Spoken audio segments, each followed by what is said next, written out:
नमस्कार, सादर जय जिनेंद्र। क्षमा ब्रेकिंग जैन न्यूज प्रतिदिन प्रातः, दोपहर एवं रात्रि में देश भर से संपूर्ण जैन समाज से संबंधित सही और सकारात्मक समाचारों के लिए देखना और सुनना न भूलें। साथ में आपसे विनम्र निवेदन है कि यदि आपने इस चैनल को सब्सक्राइब नहीं किया है तो कृपया अवश्य कीजिए और शेयर और लाइक करके धर्म प्रभावना में सहयोगी एवं सहभागी बनिए। ये भी आप लोग सोच सकते हैं महाराज, दीक्षा देने का अधिकार तो केवल मात्र आचार्य महाराज को होता है। अगर आप महाराज हमें दीक्षा देना भी चाहते हैं तो आप तो सामान्य साधु हैं। अगर आप दीक्षा देंगे तो फिर आचार्य महाराज का पद है, उसकी गरिमा का क्या होगा?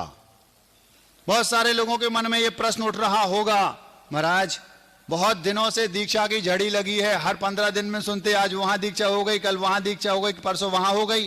कुछ आचार्यों ने दी, कुछ सामान्य मुनिराजों ने भी दे दी।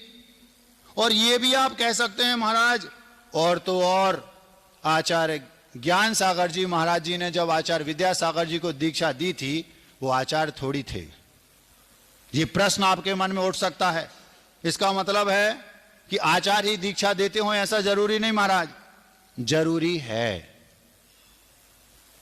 ग्रंथों में स्पष्ट तौर पर लिखा है कि आचार्य ही दीक्षा देते हैं। प्रवचन सार में आचार्य कुंद कुंद ने 224 नंबर की गाथा में स्पष्ट तौर पर लिखा, गुरु इति पब्बज दायगो। जो प्रवज्ञा मतलब दीक्षा देता है वही गुरु, वही आचार्य होता है। ऐसा दूसरा, प्रैक्टिकली भी यह बात देखी जाती है, समझ में आती है। यदि दीक्षा देने का अधिकार प्रत्येक मुनिराज को हो गया तो फिर आचार्य पद की जरूरत क्या है? फिर तो पंच परमेष्ठी में से 3 पद हो गए, साधु, अरिहंत और सिद्ध। ना उपाध्याय परमेष्ठी की कोई जरूरत, क्योंकि वही जो दीक्षा देंगे वही पढ़ाएंगे।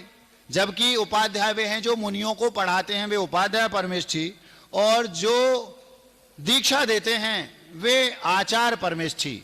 तो यदि एक सामान्य मुनिराज दीक्षा देने लगे तो फिर तो ये होगा, हम आज दीक्षा लेंगे, कल तो मैं दीक्षा दे देंगे क्योंकि लाइसेंस हमें मिल गया। व्यवस्था बिगड़ जाएगी।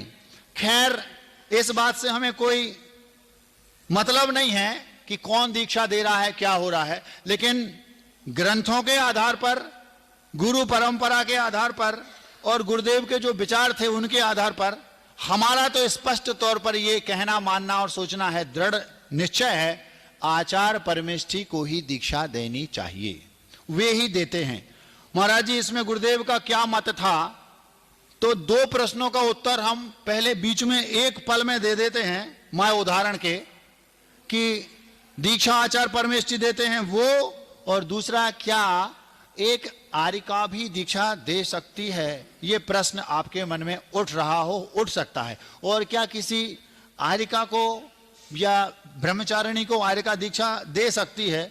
इसका एकदम स्पष्ट तौर पर गुरुदेव का हम उदाहरण ऐसा देते हैं, 2 मिनट में आपके दिमाग की फितूरी ठीक हो जाएगी। हम लोग खजुराहो में थे, 2018 का चातुर्मास चल रहा था गुरुदेव के साथ। उस समय कुछ विद्वान आए, कुछ बुंदेलखंड के विद्वान थे और कुछ बुंदेलखंड के बाहर के थे। देश भर के जो गणमान्य विद्वान थे वो वहां पर उपस्थित थे। अचानक सुबह सुबह गुरुदेव अपने कक्ष में ऊपर बैठे थे, सारे विद्वान उनके पास पहुंच गए। तो हमें बड़ा कौतूहल रहता था कि विद्वानों और आचार्य के बीच जो बात हो हम भी उसको सुने, ताकि अपनी बुद्धि भी पैनी हो। मैं और कुछ और महाराज जो स्वाध्याय के प्रति निष्ठा रखते थे बैठ गए वहीं। चर्चा चली तो प्रश्न ये उठाया गया कि क्या आर्यिका दीक्षा दे सकती हैं? जैसे ये प्रश्न उठा तो गुरुदेव ने कहा, पंडित जी, मूलाचार 183 और 184 नंबर की गाथा है, उसको खोल के देख लो, उसमें क्या लिखा है। मूलाचार मतलब हम लोगों का लॉ, विधि, कानून, अधिनियम की जो धारा होती है ना, वो सब उसमें लिखी है पूरी। एक महावृत्ति को अपना जीवन कैसे जीना चाहिए, पूरी एक एक बात, कैसे उठना, कैसे सोना, कैसे चलना, कैसे बैठना, कैसे खाना, कैसे पीना, हर एक चीज एक एक की गाथा लिखी है मुनिराजों की। वो एक प्रकार से जीवनचर्या का विधान बताने वाली वो ग्रंथ है और बहुत प्राचीन है। आचार्य भट्टकेर स्वामी ने उसको लिखा। कुछ विद्वानों का ऐसा भी मत है कि कुंद कुंद स्वामी का वो है, लेकिन गुरुदेव उसको आचार्य भट्टकेर स्वामी का मानते थे। हम अपनी बात आगे बढ़ाएंगे, बीच में ये बात आके इसको रख देते हैं। तो उसमें जब चर्चा चली तो गुरुदेव कहते हैं कि मूलाचार की 183-184 नंबर की गाथा देख लो कि आर्यका को दीक्षा देने का अधिकार है कि नहीं।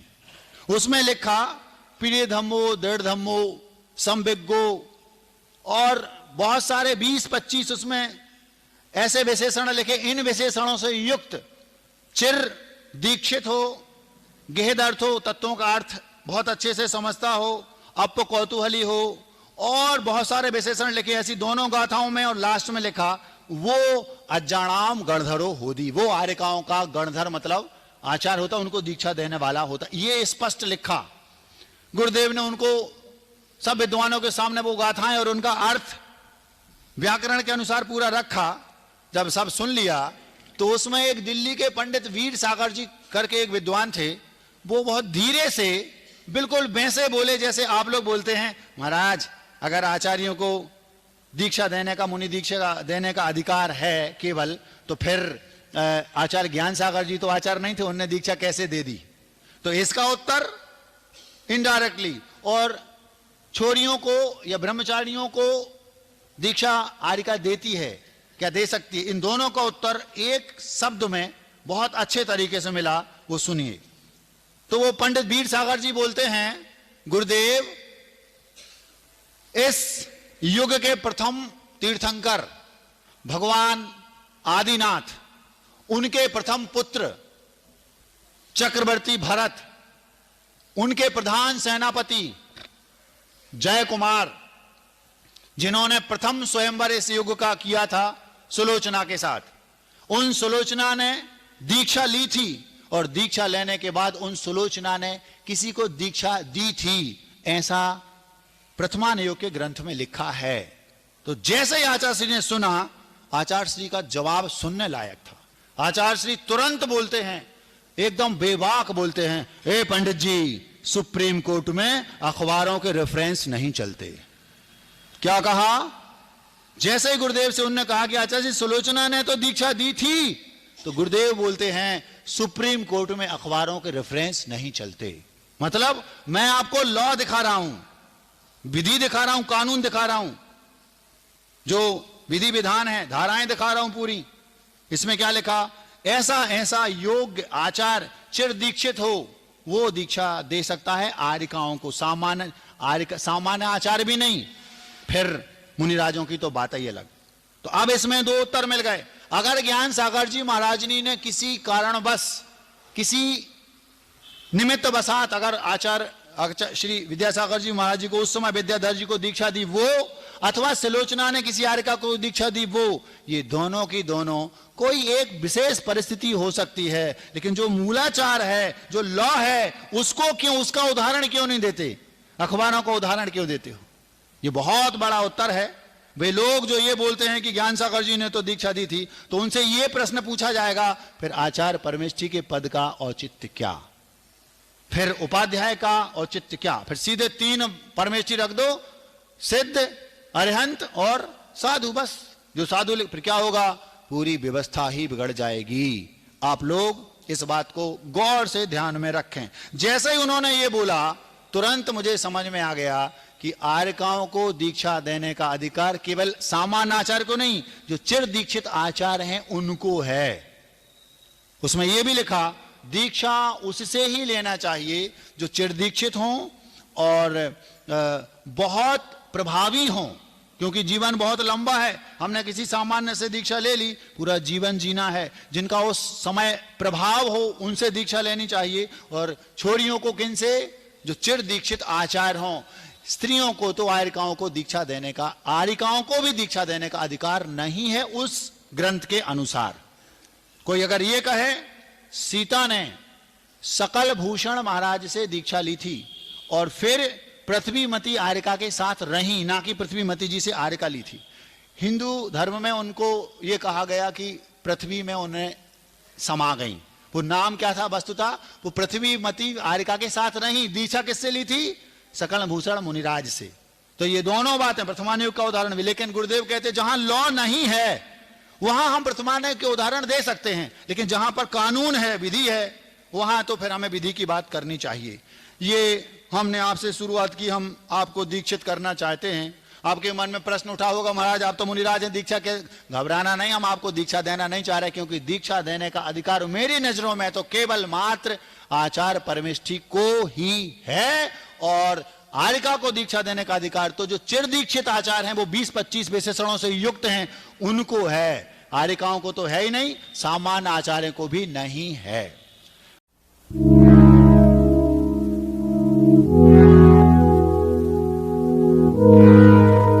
क्षमा breaking Jain news YouTube channel पर विज्ञापन देकर धर्म प्रभावना में बने सहभागी। विज्ञापन देने हेतु संपर्क कीजिए मोबाइल नंबर 9026900740 एवं समाचार एवं वीडियो भेजने हेतु WhatsApp number 9335236222। Kshama breaking Jain news YouTube channel देखने के लिए आपको बहुत बहुत धन्यवाद। सादर प्रणाम, सादर जय जिनेंद्र।